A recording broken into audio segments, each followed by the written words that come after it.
दोस्तों, अगर तुम भी उन लोगों में से हो जो हर वक्त कुछ ना कुछ सोचते रहते हो, तो ये कहानी तुम्हारे लिए है। एक ऐसी कहानी जहां शुरुआत होती है एक शांत दिखने वाले इंसान से, लेकिन उसके मन के अंदर हर पल एक तूफान चलता रहता था। उसका दिमाग कभी रुकता ही नहीं था। हर पल चिंता, डर और पछतावे से भरा हुआ था।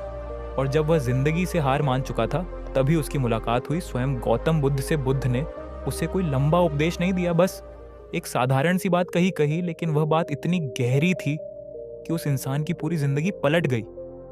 दोस्तों, वीडियो को ध्यान से और आखिर तक जरूर देखिए, क्योंकि अगर आप भी इस समस्या से गुजर रहे हैं या आपके आसपास कोई ऐसा है, तो बुद्ध की ये सीख आपकी पूरी जिंदगी बदल सकती है। तो चलिए दोस्तों, वीडियो को शुरू करते हैं। ये बहुत समय पहले की बात है। एक छोटा सा गांव था जहां सब कुछ तो ठीक चलता था, लेकिन वहां एक ऐसा लड़का था जो हर किसी से अलग था। उसका नाम अर्जुन था। उम्र ज्यादा नहीं थी, कोई 25 से 26 साल का एक सीधा साधा युवक, देखने में शांत, बातचीत में विनम्र और बाहर से एकदम स्थिर।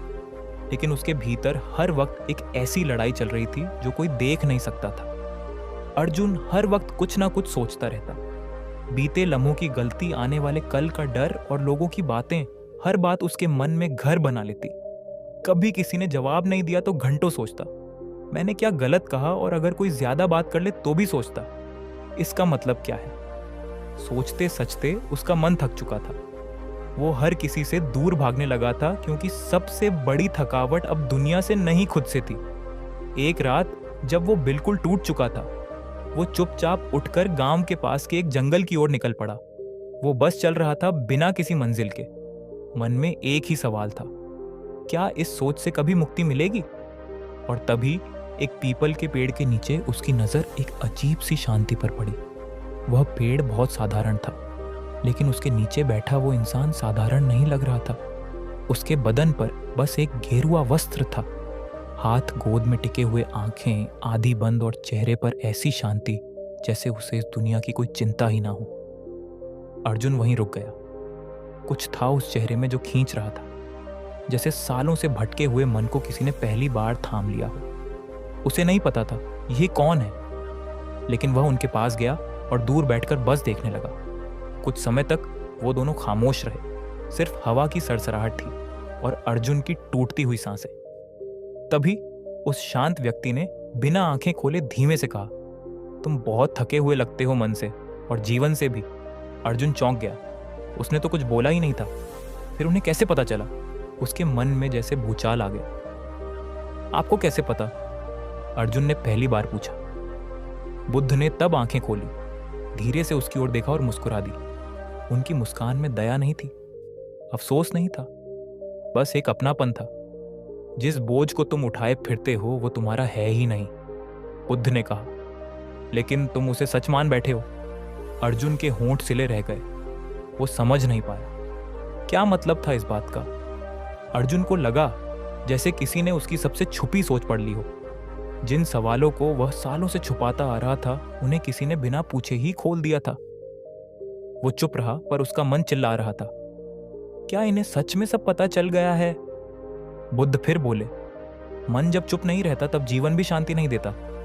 अर्जुन ने धीरे से पूछा, लेकिन मन को कैसे चुप कराऊं? मैं कोशिश करता हूं, फिर भी सोचता रहता हूं। बुद्ध मुस्कुराए। फिर उन्होंने पास ही पड़ा एक पत्थर उठाया और अर्जुन की ओर बढ़ाते हुए बोले, इसे पकड़ो। अर्जुन ने पत्थर हाथ में ले लिया। अब इसे पकड़े रहो। वो कुछ देर तक उसे थामे रहा। फिर बुद्ध ने पूछा, थकान हो रही है? अर्जुन ने कहा, हाँ। बुद्ध बोले, क्योंकि यह तुम्हारा नहीं है। फिर भी तुम इसे पकड़े हुए हो, जैसे तुम्हारे विचार हर बात को पकड़कर बैठे हो। जो बीत चुकी है या जो आई ही नहीं, सोचोगे तो थकोगे, छोड़ दोगे तो चैन मिलेगा। अर्जुन की आंखों में पहली बार हलचल सी थमी। उसे लग रहा था कि शायद वो पहली बार किसी ऐसे से मिला है जो ना सिर्फ उसे सुनता है, बल्कि उसकी चुप्पी भी समझता है। बुद्ध की बात सुनकर अर्जुन कुछ पल के लिए बिल्कुल शांत हो गया, मानो उसके मन की तेज लहरों को किसी ने पहली बार थाम लिया हो। लेकिन सवाल अब भी था। उसने धीरे से कहा, अगर मैं हर सोच छोड़ दूं तो क्या मैं कुछ महसूस भी नहीं कर पाऊंगा? क्या मतलब यह है कि मुझे किसी बात की परवाह ही नहीं करनी चाहिए? बुद्ध ने उसकी आंखों में देखा, फिर जमीन से एक सूखा पत्ता उठाया और बोले, इस पत्ते को देखो, ये पेड़ से टूटा, जमीन पर गिरा और अब हवा जहां चाहे उड़ा ले जाती है। क्या यही बनना चाहते हो? अर्जुन चुप। बुद्ध ने फिर कहा, सोचना समस्या नहीं है, उसे पकड़ लेना, बांध लेना और उससे डरना समस्या है। मन में विचार आएंगे, लेकिन तुम हर बार उनके पीछे क्यों भागते हो? अर्जुन जैसे पहली बार समझ रहा था कि अब तक वह सोच से नहीं, सोच के डर से लड़ता आया था। तो क्या मैं सोचूं पर उलझूं नहीं? बुद्ध मुस्कुराए, ठीक उसी तरह जैसे आसमान में बादल आते हैं और फिर चले जाते हैं। आसमान कभी बादल नहीं बनता। अर्जुन के चेहरे पर अब हल्की राहत थी, पर उसी राहत में एक और सवाल छिपा था।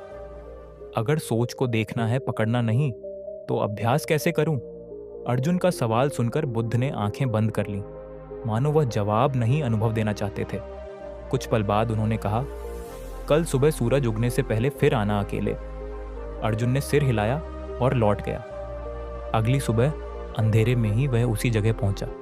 बुद्ध पहले से वहां बैठे थे। उन्होंने एक छोटी सी बात कही, आज कुछ नहीं बोलना है, सिर्फ बैठना है, अपनी सांसों को महसूस करना है, जैसे आ रही हैं, जा रही हैं, बस देखना है, रोकना नहीं। अर्जुन को समझ नहीं आया कि ये क्या मदद करेगा, पर वह बैठ गया। पहले 5 मिनट में ही उसका मन बेतहाशा भागने लगा। पुरानी बातें, डर, गलती, आने वाला कल, सब एक साथ। पर उसने खुद को रोका नहीं, बस बैठा रहा।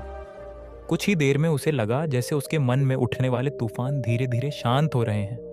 बुद्ध ने आंखें खोली और बोले, तुमने देखा विचार आए, लेकिन जब तुमने उन्हें बस देखा और पकड़ा नहीं, तो वह खुद ही चले गए। अर्जुन अब कुछ समझने लगा था। क्या अभ्यास से मैं अपने मन का मालिक बन सकता हूं? बुद्ध बोले, मन को रोको मत, बस उसे समझो। जो मन को समझ लेता है वही जीवन को जीत लेता है। पर अर्जुन को लगा, क्या यह इतना आसान है? अर्जुन को लगने लगा था कि अब उसे रास्ता मिल गया है। वो रोज बुद्ध के पास जाता, ध्यान करता, मन को देखता और पहले से कहीं ज्यादा शांत महसूस करता। उसने सोचना बंद नहीं किया, लेकिन अब वो हर सोच को पकड़ता नहीं था। वो उसे आता जाता देखता, जैसे कोई राहगीर रास्ते से गुजर रहा हो। लेकिन जिंदगी इतनी सीधी नहीं होती। एक दिन गांव लौटते ही अर्जुन को पता चला कि उसके सबसे करीबी दोस्त ने उसके खिलाफ झूठी बातें फैलाई हैं। वो दोस्त जिसे वो हर बात बांटता था, अब उसे ही नीचा दिखा रहा था। अर्जुन का मन फिर उबल पड़ा। पुराने जख्म, धोखे की चुभन और गुस्से की आग सब एक साथ लौट आए। वो सीधा बुद्ध के पास भागा और बोला, मैंने तो सब छोड़ दिया था, फिर ये क्यों हुआ? बुद्ध शांति से बोले, क्या तुमने सोचना छोड़ा था या अपने सोच पर यकीन करना? अर्जुन चुप। दूसरे क्या करते हैं वो तुम्हारे हाथ में नहीं, लेकिन तुम क्या सोचते हो वो पूरी तरह तुम्हारे अंदर है। जब कोई तुम्हें चोट पहुंचाए तब मन सबसे तेज भागता है, वही असली अभ्यास का समय होता है। अर्जुन ने आंखें बंद कर ली। यह ज्ञान अब शब्द नहीं रहा, यह अब एक जिम्मेदारी बन गया था। अब अर्जुन का सामना अपने सबसे बड़े डर से था, छोड़ने का। उसने सोचा था कि बुद्ध के पास आकर वह सब कुछ भूल जाएगा, लेकिन अब वह जान चुका था, सच्चा बदलाव भागने से नहीं, सामना करने से आता है। उसने फिर ध्यान लगाया, पर इस बार ध्यान शांति के लिए नहीं, सच को देखने के लिए था। उसने अपने उस दोस्त की छवि मन में लाकर बैठा। गुस्सा आया, आंखों में आंसू भी, लेकिन वो टिका रहा और फिर धीरे धीरे कुछ बदला। उसे दिखा कि उसका दोस्त भी कभी डरा हुआ था, अकेला था। उसने जो किया वह अर्जुन को नीचा दिखाने के लिए नहीं, बल्कि खुद को ऊंचा दिखाने की कोशिश थी। उस दिन अर्जुन को समझ आया, मन सिर्फ सोचता है पर दिल माफ करना जानता है। वो बुद्ध के पास गया और बोला, अब मैं समझ गया, मन को रोकना नहीं है, देखना है और दिल से जवाब देना है। बुद्ध ने मुस्कुराते हुए कहा, अब तुम सोचते नहीं समझते हो, यही अंतर जीवन बदल देता है। उस दिन अर्जुन वापस लौटा, वही इंसान था, पर अब मन का मालिक बन चुका था। वो फिर सोचता था, लेकिन अब उसकी सोच उसे नहीं चलाती थी, बल्कि वो अपनी सोच को चलाना सीख गया था। तो दोस्तों, अगर आज की कहानी से आपको थोड़ी सी भी मदद मिली हो तो हमारे चैनल को लाइक, शेयर और सब्सक्राइब करना ना भूलें। मिलते हैं ऐसे ही एक दिमाग खोलने वाले कहानी के साथ। तब तक के लिए अपना ख्याल रखिए।